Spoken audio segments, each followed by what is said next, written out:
Indonesia dong. Ya.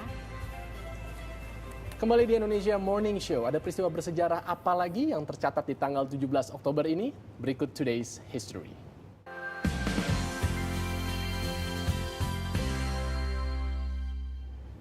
17 Oktober 1962, Muhammad Yamin, seorang pahlawan nasional, budayawan, dan aktivis hukum di Indonesia, wafat.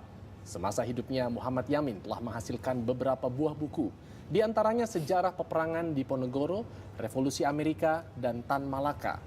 Sedangkan karirnya di dunia politik dimulai ketika ia bergabung dengan organisasi Young Sumatra Bond di tahun 1926 dan kemudian bergabung ke Partai Indonesia di tahun 1931.